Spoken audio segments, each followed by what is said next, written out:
Perfect. Hi everyone. My name is Janie Welsh, and I am the program manager for Adventures in Good Company, both of their trips to Japan. We have two different trips. One is Japan's culture and countryside, which is hiking the Nakasendo Trail, and the other is Japan's Kumano Kodo Trail. So we're going to be talking a lot about these two trips, and end of the presentation, if you all have any questions at all or want to talk on the phone, send me an email. I will provide my email address and my contact information at the end of the slideshow as well. So please feel free to reach out. So I'm going to start sharing my screen, and we do have a PowerPoint set up for you. Just one moment. Okay. Perfect. Can you see, Kathy? I can see, yep. Perfect. So everyone else can see. So welcome to Japan Unveiled, exploring the land of the rising sun. Like I said before, please, I cannot. There we go. Okay, it was working. I was like, I can't move screens. So like I said before, we're going to be talking a lot about our two different trips. And this is going to be our agenda for the next 45 minutes. We'll probably leave about 15 minutes for your questions at the end as well. So 45 minutes of us talking. We're going to do a hello and a welcome. I get to introduce a little bit more the lovely Kathy, who you have heard speaking before. We're going to talk about the differences between these two trips. So why choose one over the other? Are there differences? What areas do you go? There's a lot of tiny details that really do make them different and special and unique.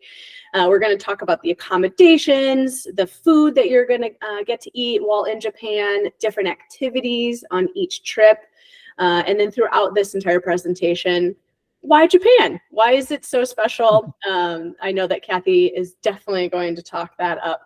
And I do have one request for you all. We will do a Q&A at the end of this presentation, but I would love if you all could, if you have questions, please write it in the chat box. So I have a photo, if you all can see on the screen, that little, it looks like a square with a little carrot on it. So that's just the chat box. So if you all click that button on your screen, on the bottom right of the screen, you'll see the chat box. You'll open up a place where you can type.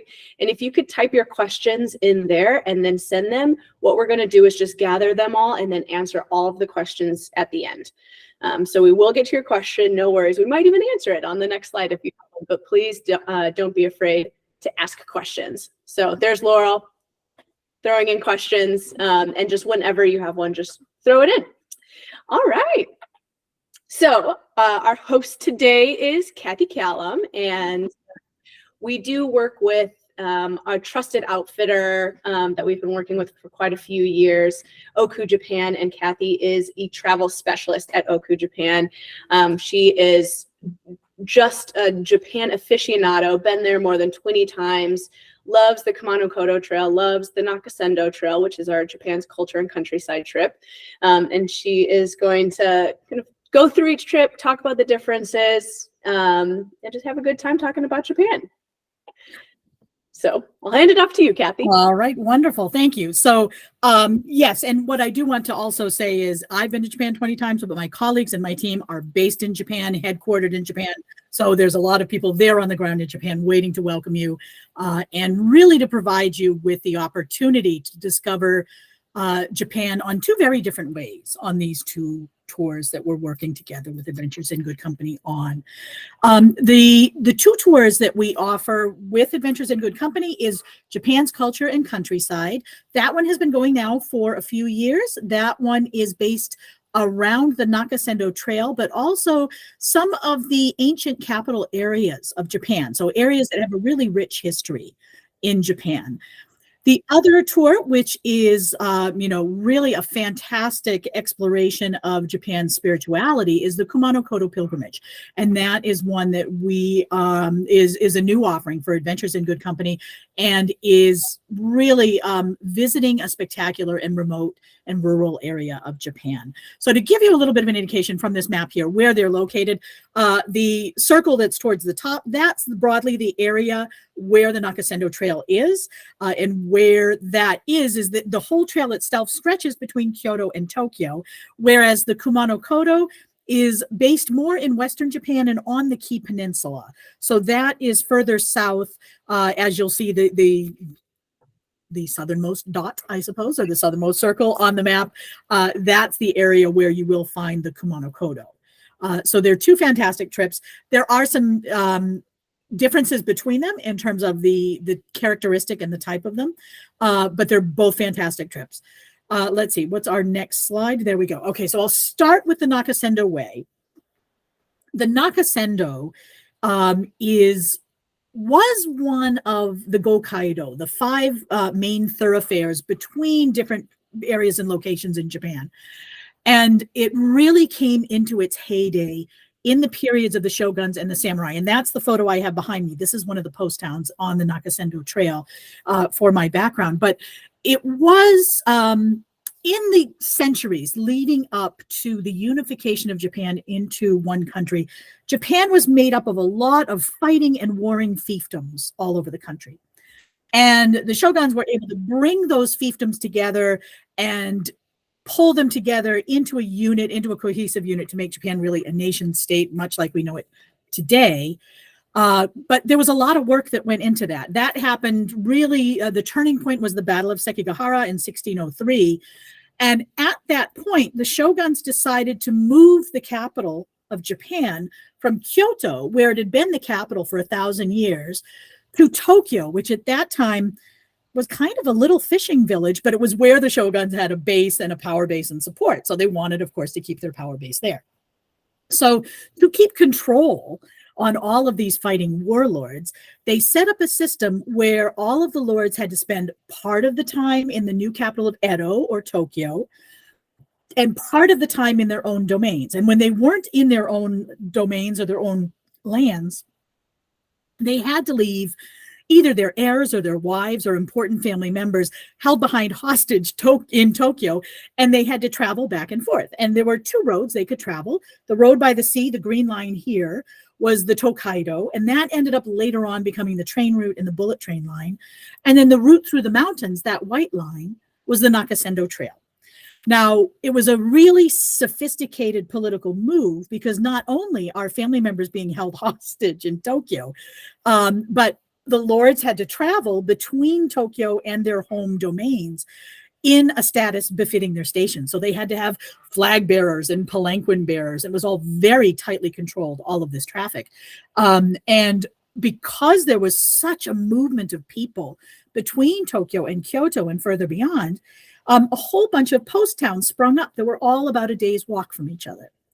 Now, on the trip, we are visiting the Kiso Valley, which is a section of the Nakasendo Trail. So the Nakasendo Trail is 530 plus kilometers, but we're visiting a smaller section, which has the most preserved aspect of the original Nakasendo Trail. Much of the trail, once the train came to fore in the 1800s, sort of withered away into oblivion.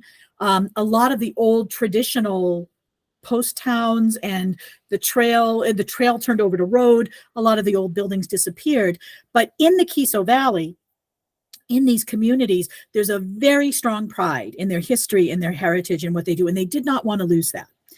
There was a very significant movement in the 70s that they wanted to preserve these post towns to the point where if you own one of these old traditional inns, you're not allowed to sell it, rent it, or destroy it. They really want to keep the traditions going. It's a land of forestry and woodworking, and the wood for Japan's arguably most important shrine, Ise Shrine, comes from these forests and is forested by the people of the Nakasendo, and they rebuild that shrine every 20 years. So that's been going on for centuries millennia, actually. And so that's something that they're also very proud of. So it's a beautiful part of Japan. What you see in the background here is part of the old Ishitatami, or the paving stones that still remain. I'm sorry, I'll let you move on, Janie, because I know I will talk about this forever if you let me. So the next slide for the Nakasendo, to tell you a little bit about the tour itself, you're not just getting a chance to enjoy the Nakasendo, but the cities at either side. So you have time in Kyoto, which was, as I say, the capital of Japan for 1,000 years, and still remains really the cultural capital. So a lot of the traditions during World War II, there was a concerted effort to not bomb Kyoto because of so much history and historical patrimony that there is in this area, that the U.S. forces and the academics said, please, just anywhere but Kyoto, just don't lose what's there in Kyoto. And so much of it is still there. It's such an ancient city. And then on the other side of it, you have Tokyo, which is probably the most perfect expression of a modern global international city now, but which at that point in time was a small place. So from Sanjo Bridge in Kyoto to Nihonbashi in Tokyo, that's the stretch, the full duration, or the full length, the full distance of the Nakasendo Trail. So you're going to see not just the trail, not just the Kiso Valley, but also both ends of the trail as you're traveling. Next slide, please. There we go. So these post towns, as I say, they date back to the 17th century, and they were essential to the movement of people and the movement of lords as they were going through it. Also, of course, in later years became very important for the movement of goods, the movement of merchants, princesses as well, is also known as the Hime Kaido, the Princess Highway. And because wives were held in Kyoto often, there was a lot of controls and checkpoints along the way. And it was thought that the Nakasendo was the easier way for wives and others to slip through. So that's why it's also one of the reasons why it's called the Hime Kaido. And you're staying in a combination of inns, ryokan and minshuku. Now, ryokan are slightly larger traditional Japanese inns that may have a staff, whereas a minshuku is more like a pension. You have small family-run accommodations, and some of those that we use on the tour, 2 of them are traditional inns that are over 100 years old with that beautiful woodwork and lattice work, traditional tatami floored rooms and futon bedding. And then when you're staying in Kiso Fukushima on the trail, it's sort of the center point in the trail, you're staying in a hot spring ryokan, an onsen ryokan, where you have the chance to enjoy the natural thermal hot springs that Japan is so famous for. And there's nothing better after hiking to soak in a hot spring and just get all of that, any sort of muscle tension left in you from your hike, gone. Everything, God, the whole world is gone after you get into the onsen for a few hours. It's a really great experience.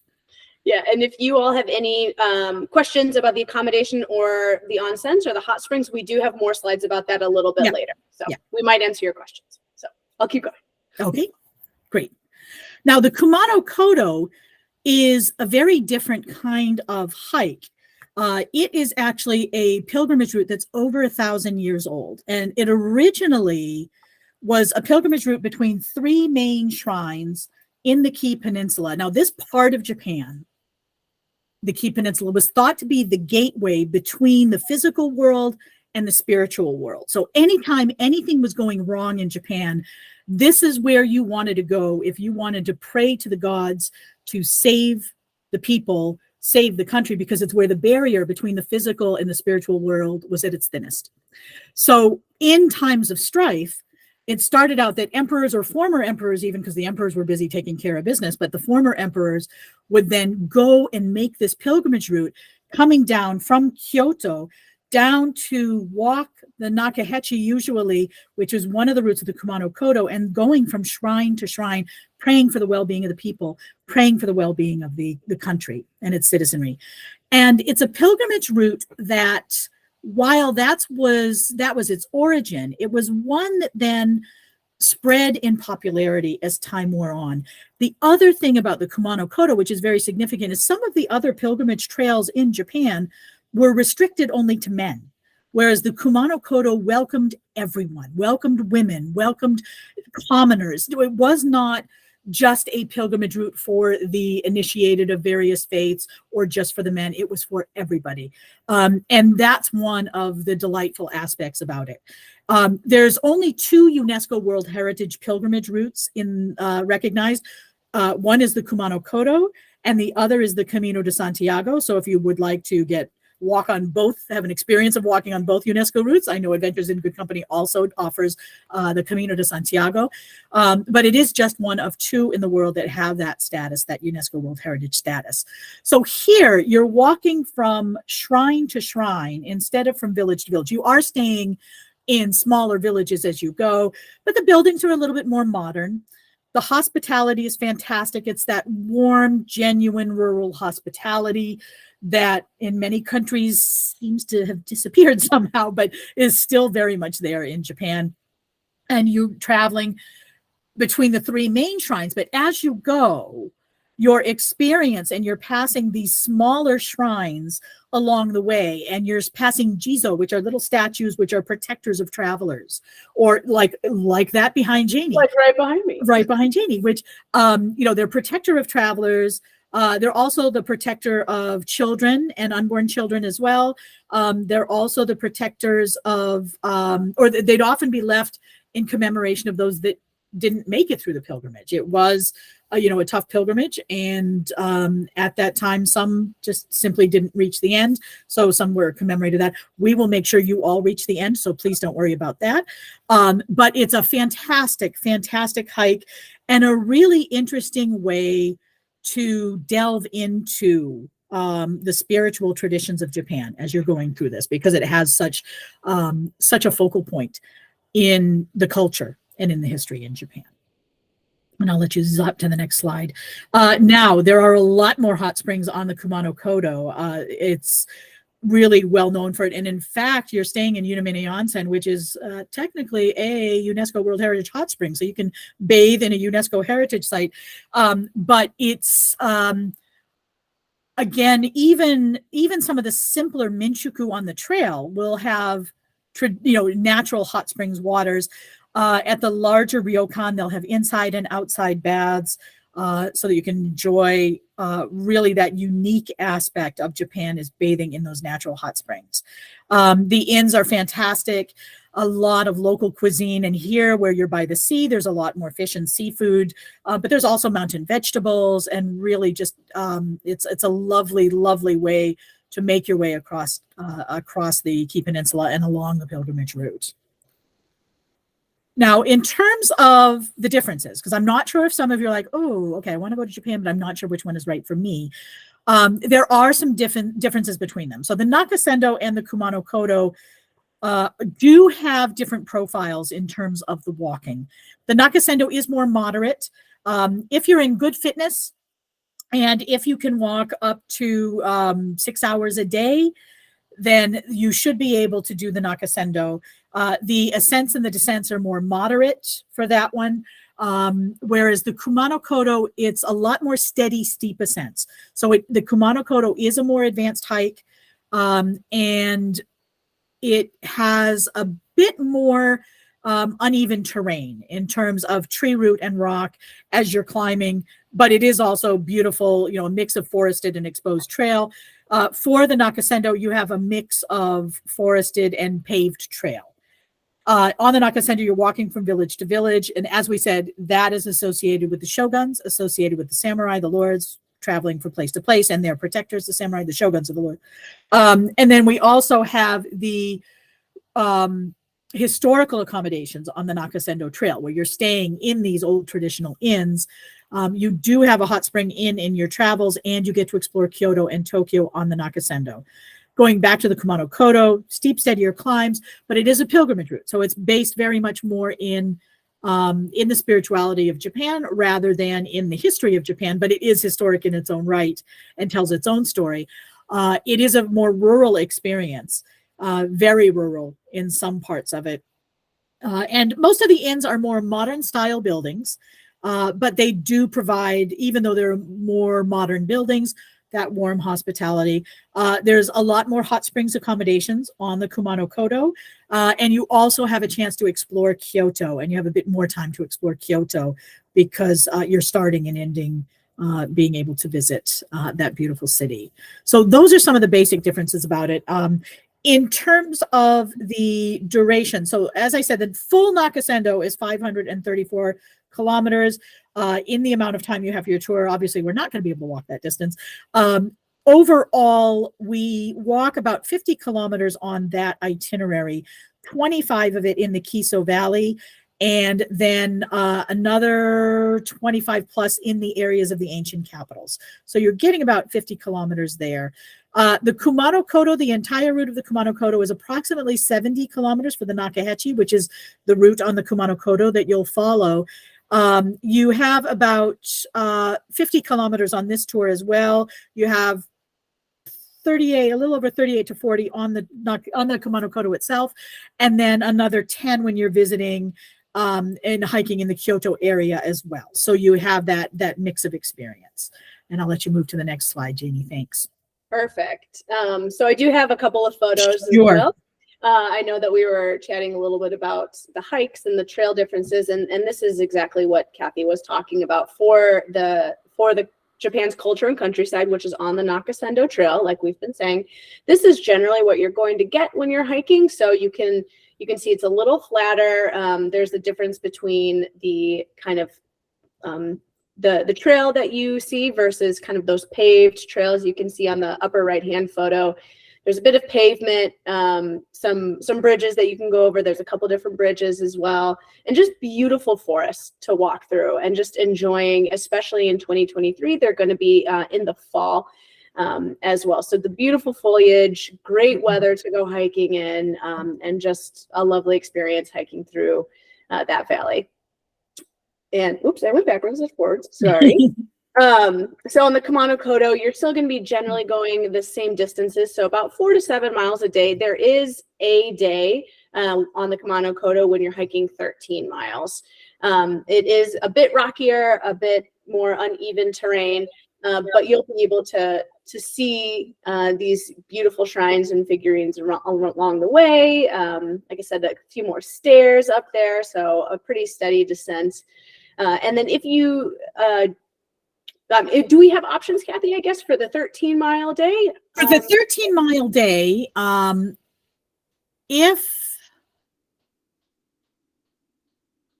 if you think that's just going to be too much for you to do, it is possible to travel by bus to either Hoshinmon Oji, which is just before coming into Hongu, which Hongu is the endpoint for the walk. That's one of the 3 main shrines. Or you can take the bus directly to Hongu and then enjoy exploring Hongu before you meet up with the rest of the group in Hongu. So it is possible to bypass that day. The other days, there is less of an opportunity to bypass, and there are still some steep, steady ascents. So let me just preface that by saying that certainly for the longer day, there is options, but for the shorter day, there are fewer options. Definitely. And then we still generally stick to, I think, 4 to 6.5 miles a day. So if you take the whole day to, go to shrines, visit shrines, and hike, and all, it should be a great day for any moderate active hiker. And then we also have different activities on each trip. So for the culture and countryside.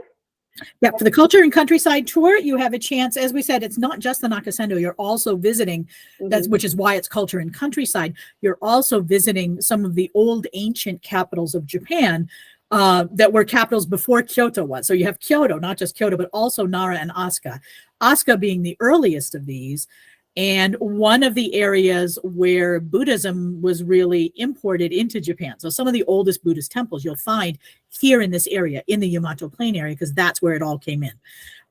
In Asuka, there are beautiful rice terraces. You have a chance to visit a small organic farm in Asuka where we'll have a cooking class, but you're also visiting UNESCO World Heritage temples and shrines, seeing these beautiful rice terraces, as well as having that time, UNESCO World Heritage temples and shrines, particularly in Nara and in Kyoto as well, and then the sightseeing that you have in Kyoto and Tokyo to be able to see that. Yeah, definitely. And I would say for anyone that is coming to Japan, and again, they're trying to decide which trip is right for you, you can put them back to back if you would like. But if you're trying to decide on just one and you really just want to sightsee a lot, do a lot in Kyoto, learn about the culture, really get involved with the local people, Kyoto and Tokyo, and see two really great cities, the culture and countryside trip is definitely going to be something more you're excited about. Yeah, that would be a good go-to. Yeah. Mm-hmm. And, you know, you have the chance, you see rice fields, visiting, this is one of the temples there. And typically you're able to leave these plaques as a prayer for some sort of whatever you're looking for in your life. And also you see the cranes, the festooned streams of cranes and all the many colors. Those are expressions of thanks, as well as prayers from those that have left them at the more typically a shrine with the Emma plaques. Perfect. And you will actually be helping on the farm. So doing a little bit of farming before your cooking class, which is always really great to get immersed and see how the locals live. Yeah. And then on the Kumano Kodo Trail, the activities that we have are a little bit more based on the countryside and the area and the experience of that. So included in that is a Zen meditation, a Zazen meditation at a local temple.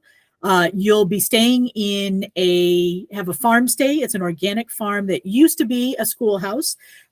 Japan has, there's been a lot of movement to the cities. The countryside is sort of aging out. So you have a lot of schools that end up becoming accommodations or becoming something else because the movement of the population towards the cities.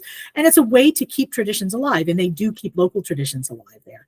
You'll also have the chance to make traditional washi paper, which is the mulberry bark paper that Japan is famed for, which is so beautiful, which is an ancient, as it says here, an ancient art that's being revived and preserved and even modernized a little bit, taking the best traditions of the past and innovating to bring them forward.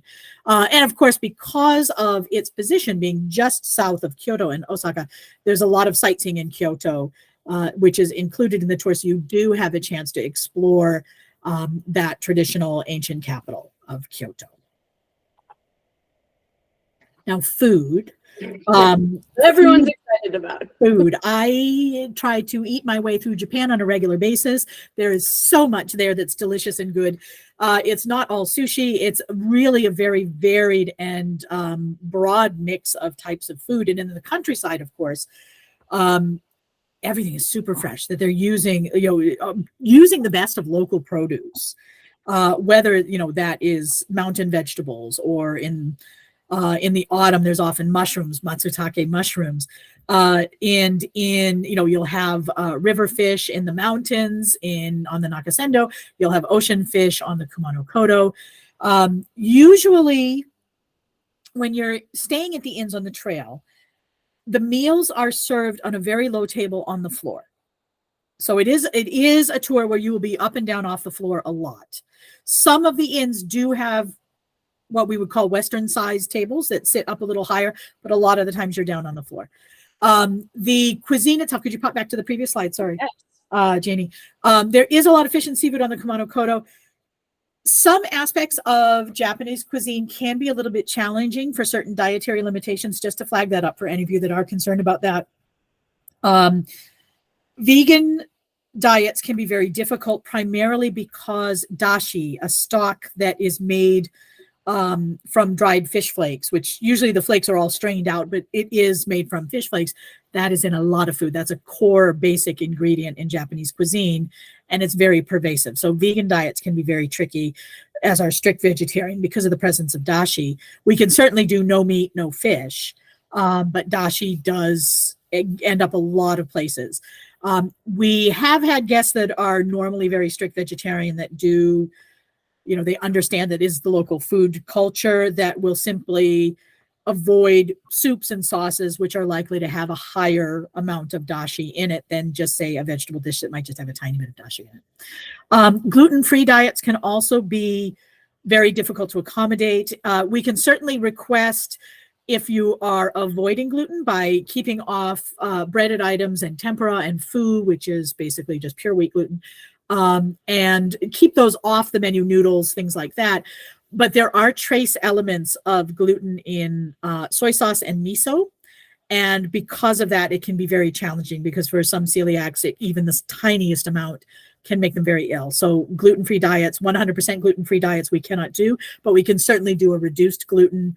But in terms of what you receive, it's not like a first course, main course, dessert. You get a lot of smaller dishes. So it's served almost kaiseki style, where you have anywhere from 7 to 10 dishes that are smaller in size of a variety of different things. So if you are a little bit picky with your food, usually what we see whenever we have a group is a lot of sort of swapsies, changes. It's like, oh, you didn't like that? I like that. Do you want this instead? So we often see a lot of that going over the table and happening if you do have, any foods that you're just really not keen on. But if you do have an allergy, of course, let us know. And we will pass that along to the accommodations. But please do let us know just as early as possible so that we can make sure that the inn will be able to accommodate that for you. We do try to work with inns that are as accommodating as possible. The food, though, is delicious. In 20 years, I have yet to have a bad meal in Japan, and I eat a lot in Japan, so that's saying something. But it really is a wonderful opportunity to explore the cuisine and things that you might not normally expect. So this meal in the center, that is a typical meal, lunch on the Kumano Kodo. So that's a simple lunch somewhere on the Kumano Kodo where you have a combination of tuna and miso soup, and you have some kushikatsu, some fried vegetables. It looks like lotus root and some other things, perhaps a piece of fish and some vegetables. You have mahari sushi, which is rice wrapped in a pickled mustard leaf, and you have pickles and then some river fish as well. And then in the other plate, you have some tempura, some salad, and some other smaller dishes, some dengaku miso tofu. So a variety of different things foods you'll experience on the trail, which will open up a side of Japanese cuisine for you that even in some of the most sophisticated cities of the United States just hasn't really made it out of Japan. It's not even in New York. That you'll have a chance. And some of the biggest restaurants are those that feature this countryside cuisine in Japan, like Inaka in New York. So it's a great way to enjoy it at the source. And even when it is just the most simply prepared, it is just prepared so lovingly that it just tastes fantastic. So food is definitely a high point. If you are not so keen on Japanese food, you might just surprise yourself with the different aspects of food you'll see there. It's not all going to be sushi and raw fish. Yes, there's fish, but there's a lot of other things. And if you wanted to go to the next slide, Janie, because I'm keen. Okay, so the accommodations, there we go. So in the cities, we're using Western style hotels. And in the Western hotels, there is a solo supplement. The solo supplement applies to the hotels, but in the ryokan and the minshuku in the villages, we do travel Japanese style where we pair people up from the group with another member of the group that's traveling as the Japanese do. There's a certain number of dedicated solos that Janie can talk more about that. But in the ryokan are traditional Japanese style inns. They have communal baths. Some are hot spring, some are not hot spring, but you're sleeping in futons, which are laid directly on the tatami mat floors. Some of the ryokan have ensuite bath and toilet facilities, or at least ensuite toilet facilities. And in the minshuku, they tend to be smaller family run-ins, so they don't have a staff. This is the family that runs Iseya in Narai, which is on the Culture and Countryside tour. And it is just a beautiful 150-year-old inn in the middle of Narai on the Nakasendo Trail. But it's a family that runs it. It is a mom, pop, and the son. And now the son's wife, I think, that is come on board. And together as a family, they run this accommodation and been running it for really years. So it's a really great way to stay. It's very immersive because when you're staying in the countryside, you are staying Japanese style. And as I say, it is futon directly on the tatami mats. They're a little bit thinner than Western, we talk about futon beds. Usually in futon, oh, here we go. This is a perfect thing. Futon beds. I'll go to the beginning too, so you can see. Yeah. So before in a ryokan, yes, everything is there. You have your table, you have your chairs, and then you go to dinner at a ryokan, and then the bed fairies come, and then all of a sudden, They've laid out your futon for you. In some of the Minchiku, you might need to lay out your own futon. The guide will certainly let you know, where you'll find them. They're usually in a closet in the room, and you just lay it out, and the sheets are all there and already on it, and you just lay it out and enjoy that and sleep on it. And because the tatami are springy, it's certainly firm, but it's not as firm as you would expect it to be, because there is a bit of spring in those tatami, on the tatami flooring. Perfect. And I also just wanted to pop back and show that when we're in Kyoto for the Culture and Countryside and Kumano Kodo, we'll be staying at Western style hotels. And then on the Japan's Culture and Countryside trip, there are also Western style hotels in Nara and in Tokyo. So you'll kind of be beginning and ending on both trips in a Western style hotel in the bigger cities. Yeah. And then transportation, we also travel like the Japanese do. How wouldn't you, when the trains work so well in Japan? We tend to use local trains on the Kumano Kodo because they're limited express trains. So much like the train viewed below, where you would have an assigned seat to go down. But we also, in some sections, like on the Nakasendo Trail, when we're getting from one area to another, from bypassing a section of road so that we can go back to trail, we're using small local trains, literally called a one-man train. It's a one-man driver taking the train. So we have all of the variety in there as well. But the trains work very well. They're fast, they're clean and efficient, just as they say there. That's how we tend to use trains. We may use local bus or local train for shorter journeys.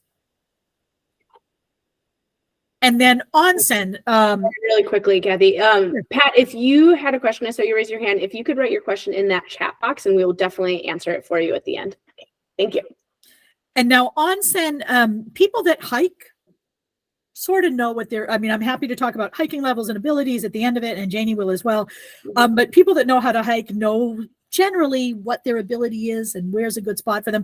The question we often get the most about is the onsen, and is the bathing and taking the baths and the communal baths in Japan.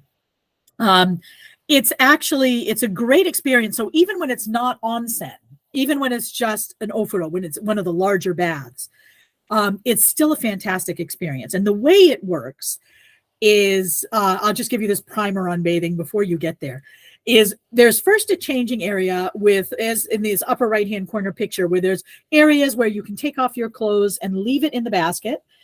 You'll have a towel with you that will be most often in your room. You bring your towel with you. You'll probably have a little bag to put your underpinnings and your any toiletries you wanted to bring down with you. But toiletries are provided in the bathroom. So in the bathroom, in this larger picture to the right, you'll see that on the right-hand side, there are a lot of shower heads that are about waist high. And there are small stools that you sit on and buckets that you fill with water and the handheld water. And you do all of your bathing and cleaning and washing and scrubbing outside of the bath. So all of the business side of getting clean happens outside of the bath.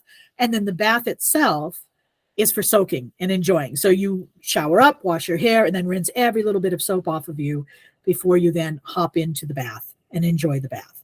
And then you can soak and enjoy. And if you want, some natural hot springs baths have a high sulfur content, so they can be a little stinky, but still very nice. So then you can, if you want to just rinse down afterwards, you're perfectly able to do that as well. In terms of the onsen etiquette, it's always birthday suit, no bathing suits. And you don't bring anything with you in the bath. So you would leave your towel outside the bath, or you can fold it up and stick it on top of your head. If you have a particularly good sense of balance, that always eludes me, so I leave it off to the side. But as you will, you can do that. One thing to note for onsen, if you have any jewelry that you're concerned about, sometimes the onsen water can discolor it. Just if you bring a little bit of medical tape and put it around your finger before you go in the onsen, that will, if it's a ring you can't take off, if it is like a ring or a bracelet that you can take off, I'd recommend not wearing it in the onsen because they can discolor from the minerals that are in the water. But it's such a wonderful way to do it. If you're in one of the smaller inns in the accommodations, that soaking water is for everyone. So please do not drain the bath when you have finished bathing in it, because that is the shared water that everyone will have a chance to enjoy the soaking in. But it's really a wonderful aspect of Japanese culture. There's such an emphasis in Japan on cleanliness, and it's even to the point of spirituality that of purifying yourself. That's the word I'm looking for, purifying yourself. And the emphasis on the baths is part of that in Japanese culture. So it's a great thing to experience. A lot of times people are a little bit worried about it because we don't do a lot of group bathing, typically outside of Japan. But usually I swear, the second day you will have forgotten all about your shyness. It's just the enjoyment of the baths makes it worth it. Some of the accommodations that we stay in as well, as I say, if you are somewhat shy or have reasons you would not want to join in the larger baths, oftentimes there may be either a private bath in some of the accommodations, or the bathing is done in turn in some of the smaller inns. So it's communal baths in that they're used by other people, but you can go in, lock the door behind you, and bathe privately. Some of the larger ryokan, that isn't possible, but in those you're more likely to have an ensuite room where you can bathe privately if you don't want to use the larger baths. But they can vary from accommodation to accommodation. Perfect. And what if I have tattoos, Kathy? If you have tattoos, I'm glad you asked. So as you may know, some onsen and some ryokan in Japan can be a little bit iffy about tattoos because in Japan they're associated with the criminal element. But the accommodations that we work with do understand that outside of Japan, they're more a form of self-expression than anything else. So the accommodations that we're working with on the Nakasendo Trail, none of those have issues with tattoos. On the Kumano Kodo, there's one accommodation that asks politely if tattoos could be covered, but that's one of the 3 onsen properties that you're staying at. So you'll still be able to enjoy the onsen experience. But the other 2 are perfectly fine with tattoos. So no need to worry about that. Perfect. Thank you. No problem. All right. So I will take it over talking a little bit about trip level. I know you've done a lot of chatting, so definitely take a break. So both of these trips are a level 3, and they require, some training beforehand. So a couple months before, start doing stair stepper, 30 to 45 minutes of a stair stepper, jogging, cross-country skiing, maybe some like HIIT workouts, and some strength training as well, because you will be hiking anywhere from around 3 to 5 hours a day. So definitely train up for the level 3. And like we were talking about before, I think the culture and countryside is a softer level 3, and the Kumano Kodo is going to be a more difficult, a harder level 3. So different levels in the same number. We also work with a woman named Becky Rupp with Trailblazer Wellness, and she is fantastic. So as an AGC participant, you can get a free 30-minute consultation with her. And what she does is she sets up training plans for you. So you talk about your adventure that you're going on, what you already do, and then also she helps you adjust your training schedule to fit the adventure that you're going on. Super personalized, really lovely, and she's just really focuses on women specifically, so and how they train, which is really cool. And here are our dates that we have available. So we've gone over both trips, definitely in some detail. And like I said, they're both level 3s. You can see them up here on this screen. We do have 2 trips for culture and countryside for this fall coming up. So October 2023, one of those trips is already full, but we do have spaces available for the October 20th to, October 30th. That was a misprint on my end. That is like, it is not that long. October 30th to November 8th, there are slots available for 2023. So if you want to make it to Japan this year, definitely hop on that culture and countryside trip. For Kumano Kodo, we also have only 2 spaces available for our one trip that we're running in 2023. So October 3rd to the 12th, we have, like I said, 2 spaces available. If you really want to go experience rural Japan, take a spiritual pilgrimage journey, or even if you've already done Camino de Santiago and want to do the second UNESCO World Heritage Pilgrimage. That's a great idea. Kind of knock something off of your bucket list that maybe you didn't even know existed. And next year we will have 2024 open and available soon. So next year we're kind of switching it up a little bit. We're going to have one trip in the spring for both trips. So one for Japan's culture and countryside and the other for the Kumano Kodo in May. And then we're going to have the second trip available in October. So you get to see really two different seasons. May is going to be beautiful, blooming flowers, those cherry blossoms that you've heard all about. It'll be past the cherry blossoms, but it's so much better for it because cherry blossom season can be very crowded, and it's still pretty sparse because the cherry blossoms are among the earliest things to come out. But by the time May hits, everything is a bloom and the trees are lush and the maples have their new leaves and it's this bright, beautiful green. May is a great time to go. Yeah, so we decided that we needed to go see spring in Japan. So we're doing one in May, and then October is also just such a lovely time to visit. The weather's cooler. You get that beautiful fall foliage. Last year, I think every photo that I saw from the trip last year was just full of orange and red and green, and it was just beautiful. So seeing two very different parts of Japan and also two very different seasons. So you can mix and match how you please. We've also set up the trips. So if you want to do both trips, you can do them back to back. So for example, you can see that May 18th to the 27th, we're running the Kumano Kodo, but starting on the 30th, we're running the culture and countryside, which is great. So you get 2 days to kind of rest and relax. We can set you up with a hotel in Kyoto. So you're all ready and prepared to start the culture and countryside trip. Same with the October dates as well. So you can do two really beautiful trips, spend 3 weeks in Japan. Sounds like a dream. And that's all we've got for you. So I saw a couple questions come in. Before I kind of leave it to Laurel to read us some of those questions. Kathy, was there anything that maybe you didn't get a chance to say or you would like to say?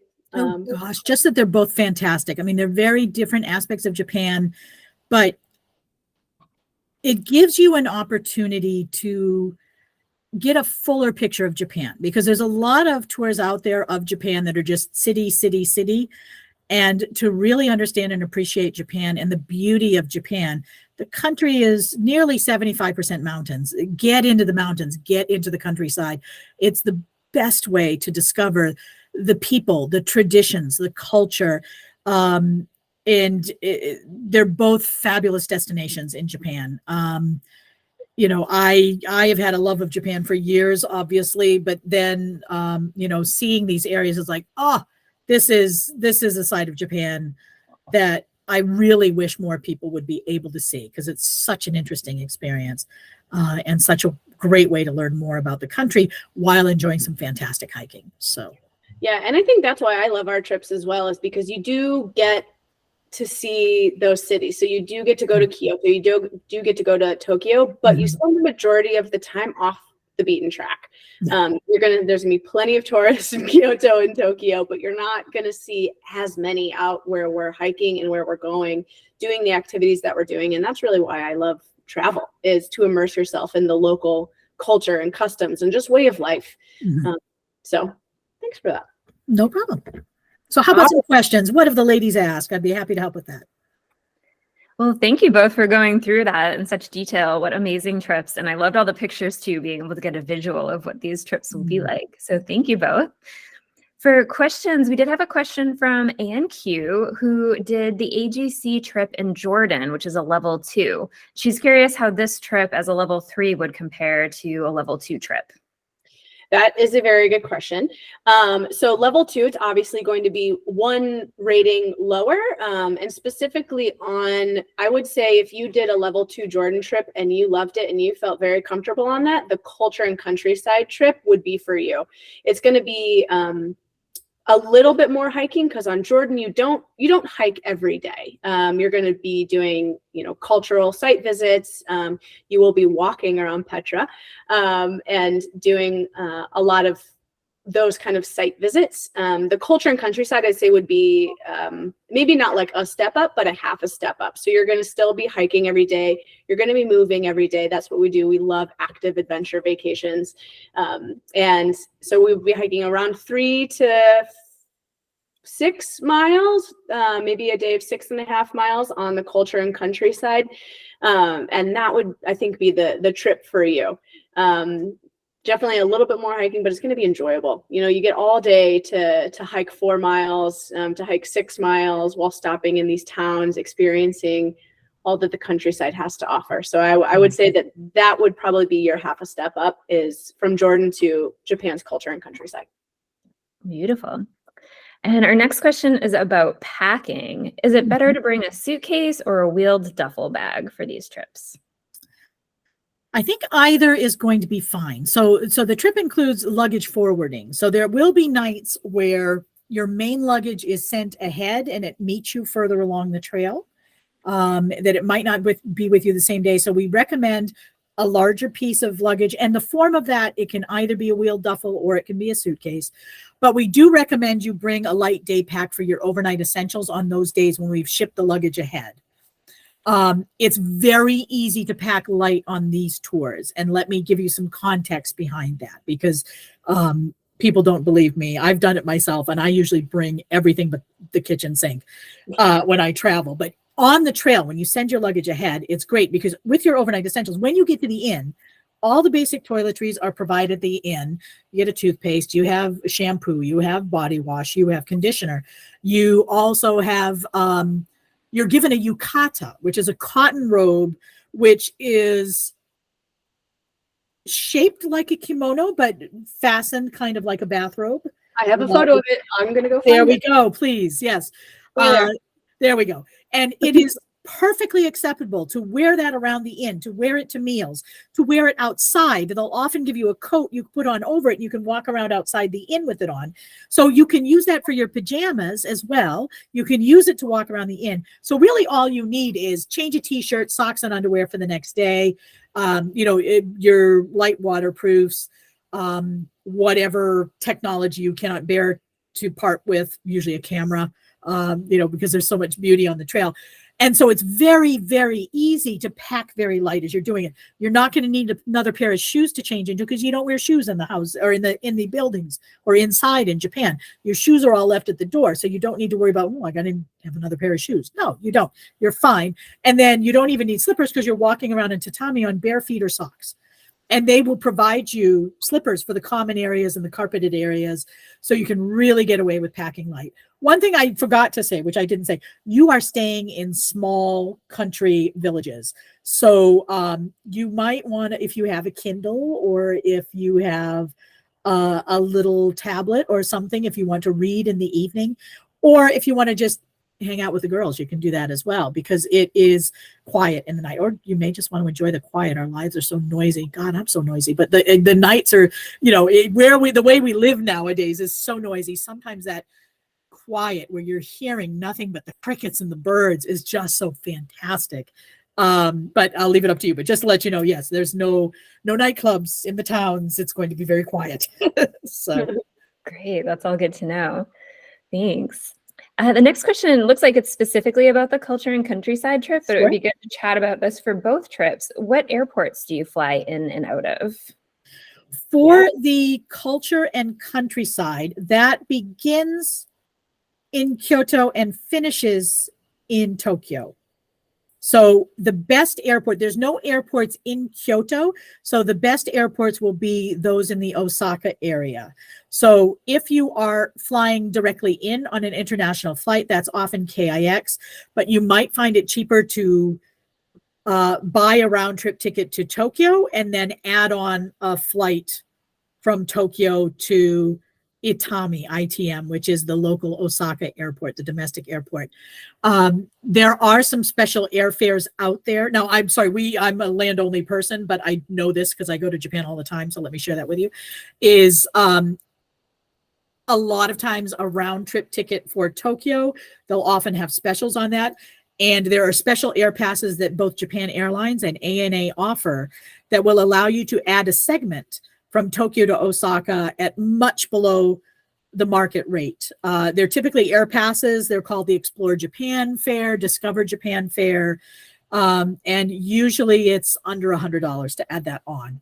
And that can sometimes be a lot cheaper than buying the open jaw. So you'll need to, check whether you're going into Osaka and back from Tokyo, how that compares in cost to just getting a round trip Tokyo and adding on a leg to go to Osaka to get there. Mm-hmm. And then the Kumano Kodo. Kumano Kodo, yeah, your airports would both be Osaka. Yeah, you're going to go in and out of Osaka. Yeah. And there's a lot of options to get to Kyoto as well. There's public transportation is fantastic. So you can get more information about that when you register. Wonderful. And then we had a question about the Wi-Fi connection. Are there some days where there's no Wi-Fi? There's a few days where there's good Wi-Fi on the trail. Japan is actually, in the cities, it's kind of tough for Wi-Fi, but in the countryside, they're actually pretty good for Wi-Fi. There are some points where there'll be more limited Wi-Fi. In one of the accommodations that we're using for the Culture and Countryside tour, there's Wi-Fi in the lobby, but it doesn't extend into the rooms. But a lot of the other, let's see, in Narai, there is Wi-Fi, certainly in Tokyo, Kyoto. Wi-Fi is free at hotels in Japan. They don't charge you for it like they do in other countries. So it is free Wi-Fi in the cities. And there will be a few points where you don't have a connection. On the Kumano Kodo, it's also fairly good, but there will be some patches when you're on the trail where you won't have a Wi-Fi connection. But in the accommodations, there is a very, very strong likelihood you'll be able to pick up Wi-Fi because there's a lot of regional Wi-Fi service provided. Perfect. So it's good to disconnect when you're out on the trail anyways. So it is on the trail. Yeah. Be there and one with nature if you can, but it's the temptation to take a photo and share it with your friends and look at this beautiful thing. I know it's there. Of course. Of course. We had another question about packing. Do you need a backpack, water bladder, and hiking poles? Or are hiking boots the only shoes that you should bring, or any other shoes needed? For the, let's see, certainly a day pack for the days that you're without your main luggage. So I would bring a backpack style day pack, something that's light, as well as whatever other main piece of luggage you want to bring. In terms of what else do we have? Hiking poles. Hiking poles, that is a matter of personal choice. If you're used to hiking with poles, if you have collapsible ones, do bring them if you're used to hiking with them. If you're not used to hiking with them, they are not really essential. They're more likely to be helpful on the Kumano Kodo than on the Nakasendo. But if you're used to hiking with them, feel free to bring them. But collapsible are going to be the way to go in terms of, the comfort of moving them around with you. Yeah, and I say just AGC in general strongly recommends trekking poles just because it's so nice to have. If you don't want to use them, you don't have to, and you can stow them away in your backpack. But it's always just so great to have that, third point of contact really helping you up the hills and mostly for down the hills, because I know my knees that's what my knees feel it. Yeah, going down the hills. Yeah, my knees, that's when they cry at me. Oh, yeah. In terms of water bladder, now tap water is perfectly safe to drink in Japan. That's the nice thing about it. I mean, much like everywhere else, water is for sale, is in so many places, but tap water is perfectly drinkable, no funny flavor to it or anything. You're not going to get sick from it. So, you can drink the water. So if you do have a water bladder, I would recommend bringing it, or a reusable water bottle. There are points along the trail, and of course at the inns where you can fill your bottle for the day, but there are points along the trail where you can refill. So I would recommend that because it's perfectly drinkable, and anything we can do to cut down on single-use plastics, that's definitely what we prefer.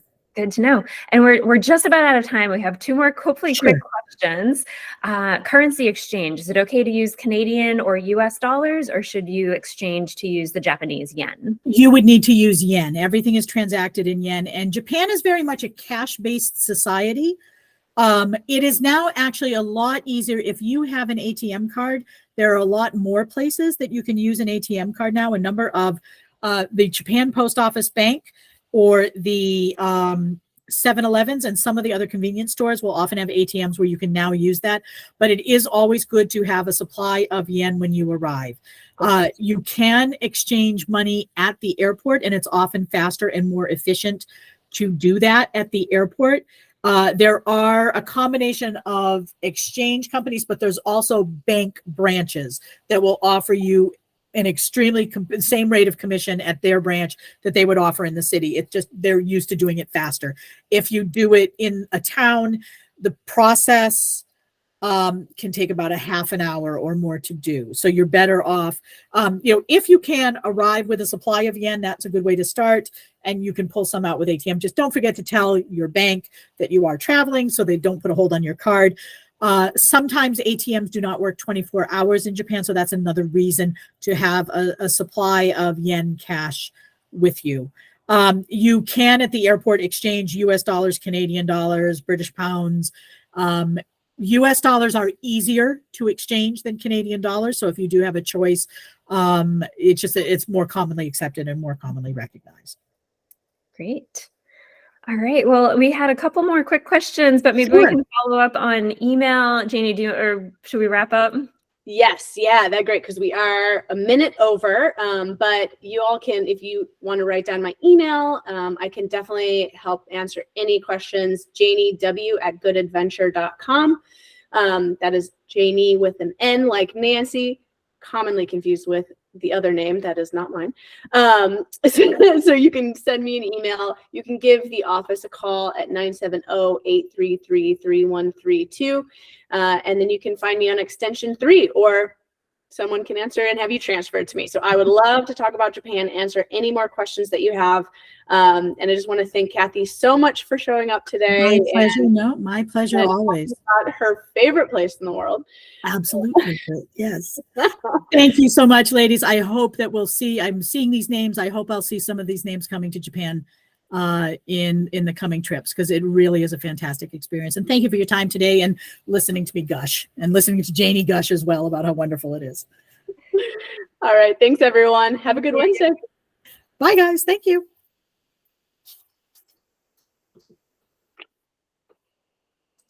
Well, that was good. I enjoyed that. I know. Hold on. Stop recording.